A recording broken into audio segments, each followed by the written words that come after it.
Hello ladies and gentlemen, this is Jamie, aka Rick here, bringing you part 27 of my GTA4 Let's Play. In this episode, as you can see, I can see Patrick McCreary again. I started doing a lot of his jobs lately, and in the videos to come I'll be doing more, so they are pretty entertaining and enjoyable, so thought I might as well stick with them for now. In this one, he wants to steal some money from the mafia, basically. It's like, apparently there's loads of different Italian families who are all like kind of a mafia, so it's not just one big organisation, it's just an Italian family basically that we're stealing from. So you know, it's not too bad. We get this at a dock, like a boathouse, and take the money.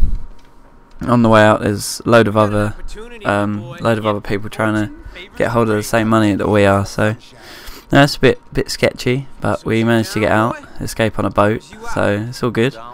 Get away with the money, some good rewards for doing that.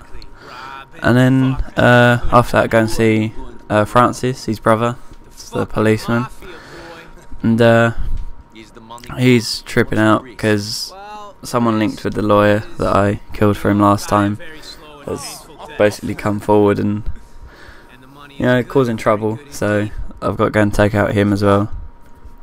I'm like given a sniper rifle and told to get on a rooftop, and you know, he's in his apartment obviously sitting down, he's not standing by the window, so I have to get his attention or get him to come to the window basically. So what I do is I shoot his satellite dish because he's watching TV, and TV obviously goes off. That makes him stand up and come into view, so yeah, that's pretty good. I saw it like as the video was panning around his apartment and stuff, I saw the dish, so I thought, you know, that might be a good idea if I can shoot that down, and turns out it was, so yeah, that was a good little mission. And then right at the end I go back to Patrick again for another mission and meet his other two brothers, Derek and Gerald.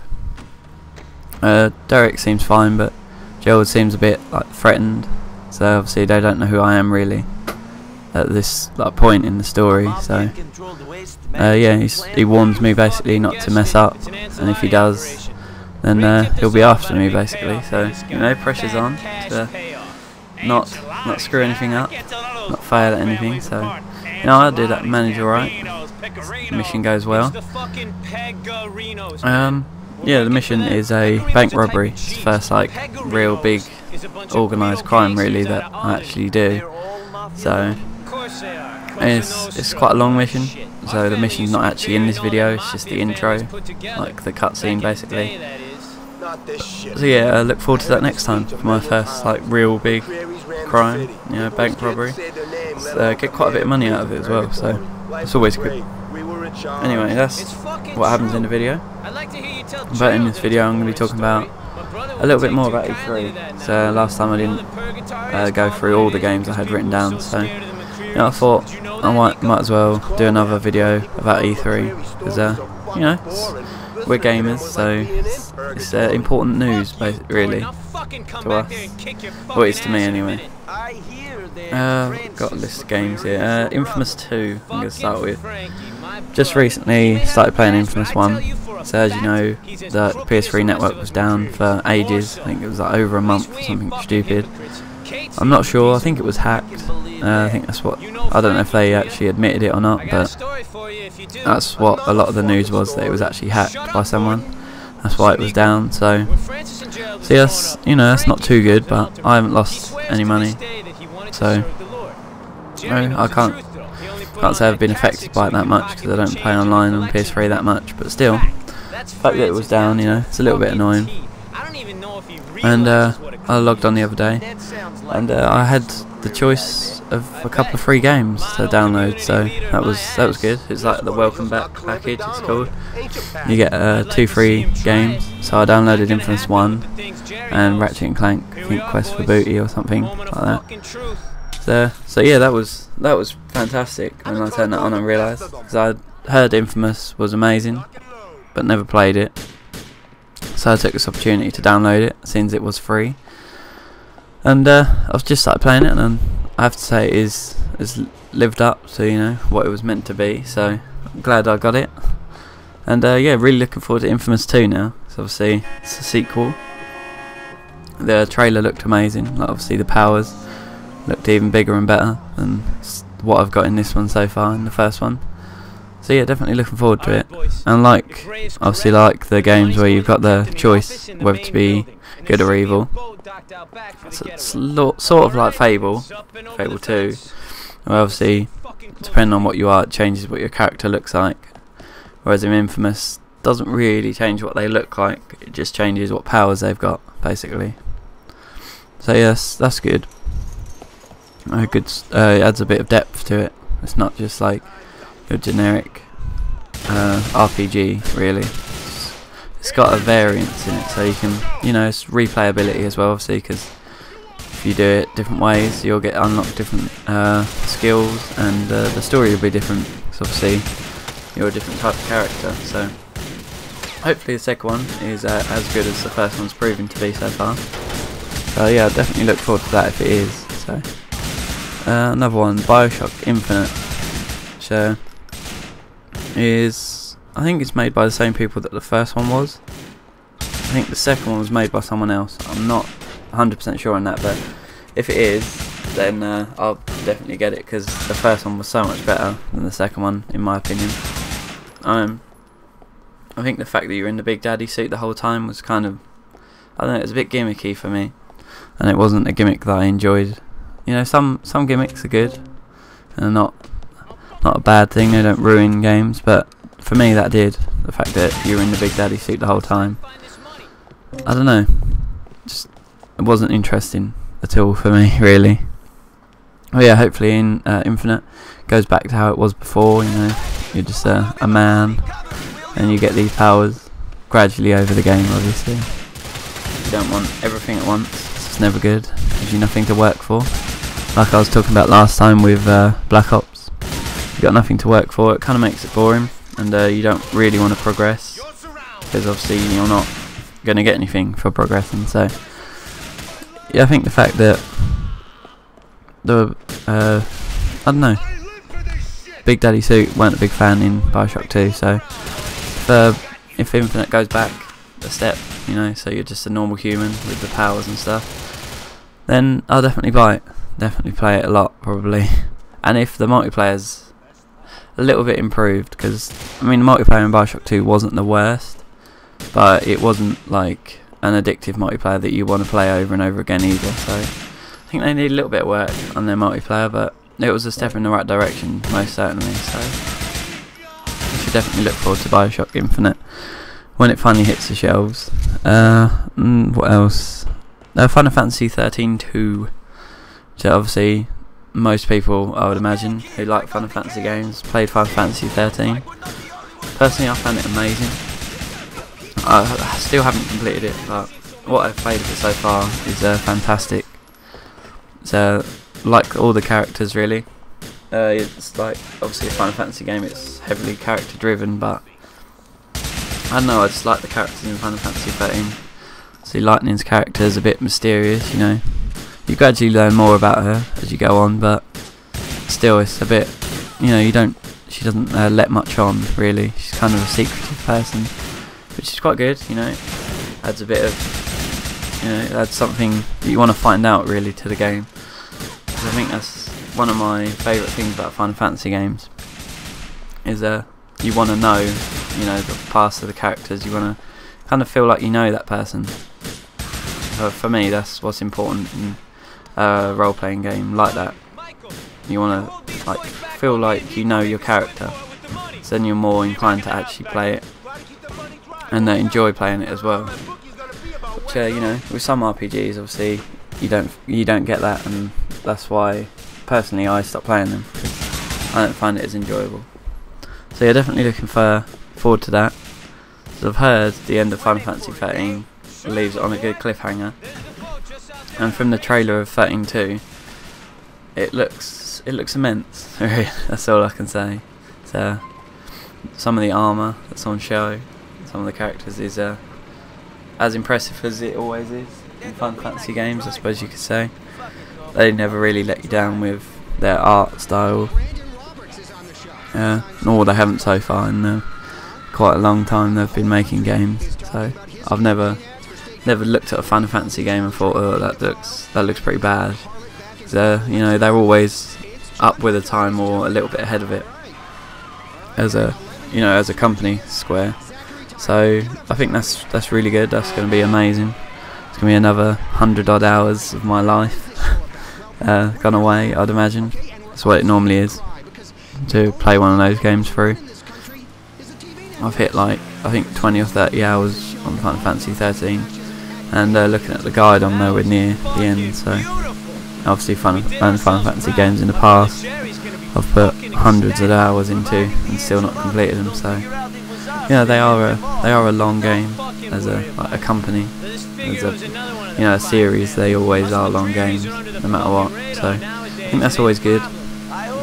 Some games you pay full price, you get a pretty short game. You know, the one really exception, Portal 1 for me. I mean, that was quite expensive for what it was at the time, but it was fantastic. So you know, that's kind of acceptable if it's that caliber of game. But normally, if you're paying full price, you want a long game. You don't want a game that you're gonna chuck down after about 6-7 hours of actually playing it. Which you know, I don't find with many games I actually buy, because I always, you know, I do my research with games. I don't just go out and buy whatever I think looks good. I kind of, you know, read reviews, try and watch some gameplay on YouTube if I can. Which, you know, it's always really helpful to do that. Unless obviously there's a game that you know you're going to buy and you're going to play for ages. Like Call of Duty, I never really look at any gameplay for that before I buy it, because I always get it on release night. Halo is another one, you know, I'll always buy those when they come out.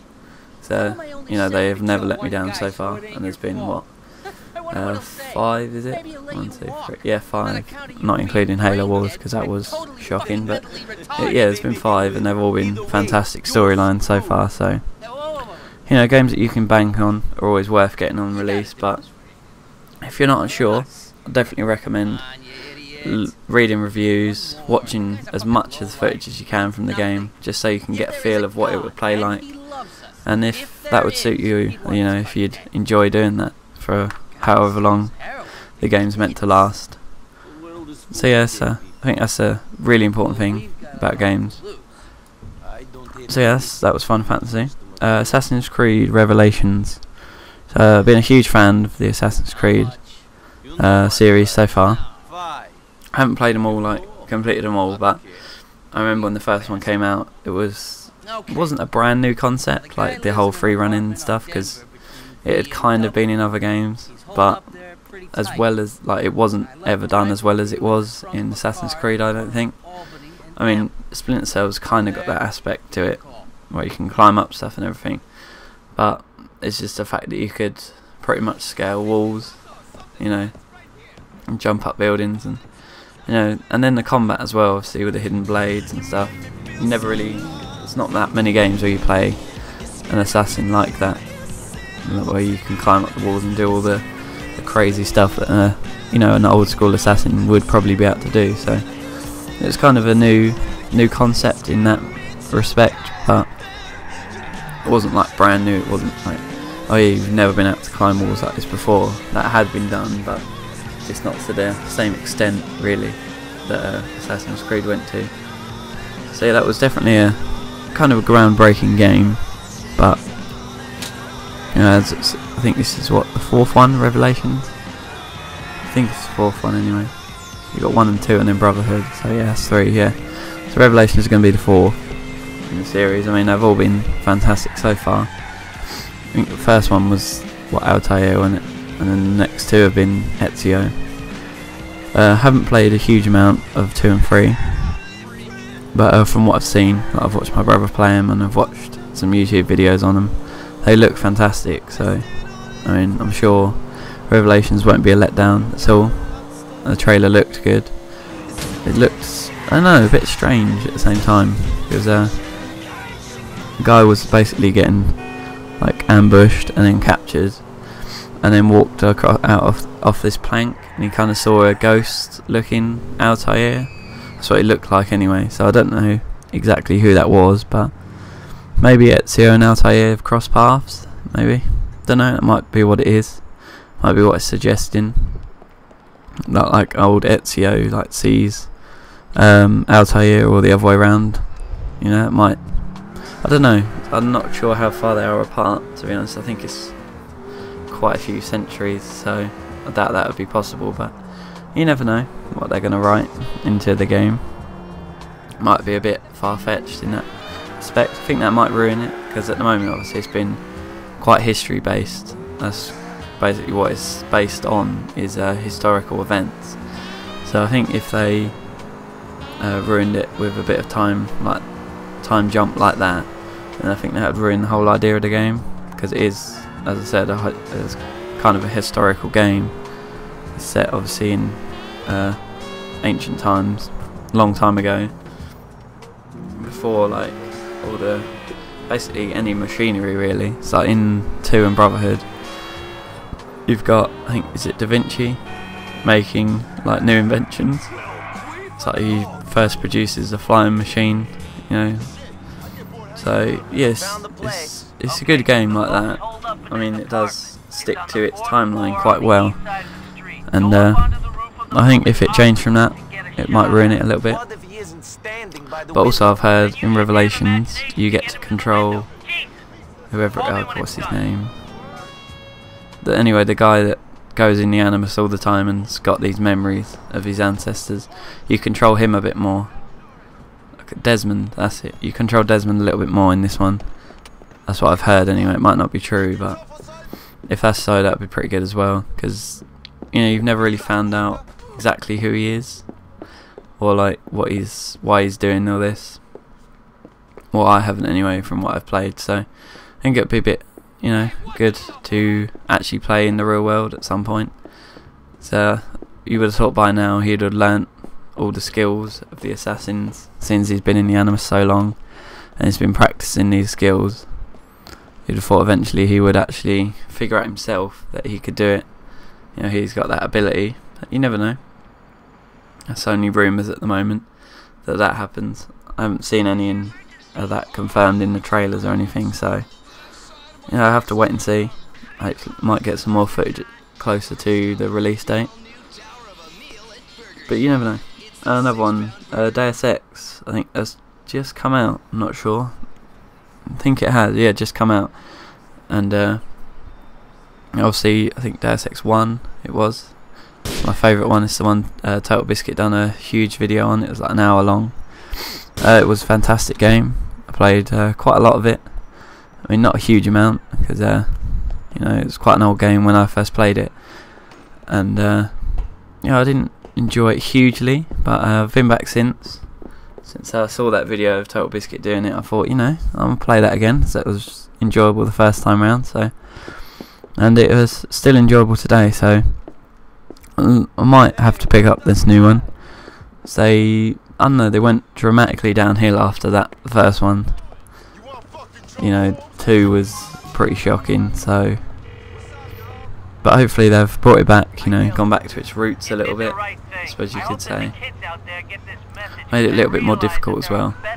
So the first one was really hard, and you had to be quite clever about it, or you would lose pretty quickly. You'd fail objectives quite easily. So I think, yeah, if the new one is like the first one, then it'll be really good, and I'll probably be interested in picking it up. But I haven't seen enough footage for it really yet, so I can't really comment. I can't really say what it's like. So once I see a bit more footage of it, read a few more reviews, I might pick it up and might make some videos on it if it's something that I'd enjoy playing for a long period of time.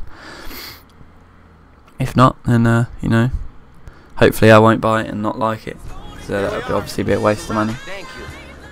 But yes, that's Deus Ex. I think it's like Human Revolution or something it's called. It's just come out, I think, a couple of days ago on Steam. I noticed it. What else did they announce? Halo 4, obviously, huge fan of the Halo series mentioned earlier. And this one's not made by Bungie, which is not the best idea, I don't think. I don't know, the fact that they're using, that Bungie wanted to stop, I think they realised that, you know, the story couldn't really go anywhere, because, you know, you've had the whole war and then you've gone back to the start in Reach, see how it all started basically, like the Spartan program and everything, kind of saw how that started. So I think Bungie wanted, you know, thought, yep, we've done this, we've done enough, the story's told, but Microsoft were like, no, let's, we can make more money out of this, so they're going to make another one. I'm not sure how that's going to go. Hopefully it doesn't flop, hopefully it is a fantastic game, because it'd be a bit sad to see the latest one, what would it be, the sixth one, be terrible after 5 fantastic games in the series. But you know, you never know, might be the best one yet, so we can only hope. And apparently they're remaking Combat Evolved as well, which will be pretty interesting. So it was the first one, obviously the most aged one out of all of them. So it'd be good to see that in high definition with you know, a few tweaks here and there, I'm sure, that'd add to it, to make it run a bit smoother and, you know, feel better. So yeah, it has changed since it was first released, obviously Halo, as a game. It's not the same game it was all those years ago. What was it, like 10 years ago or something? Crazy like that, it was made. So yeah, that's pretty much all the games that I picked out from the E3 listing of trailers that I watched. So yeah, looking forward to all of those games, and you know, it's going to be pretty heavy on the old bank account, but we'll see, I'll pick up a couple of them here and there. So yeah, thanks for watching, and I'll see you next time for episode 28. Thanks for watching, bye.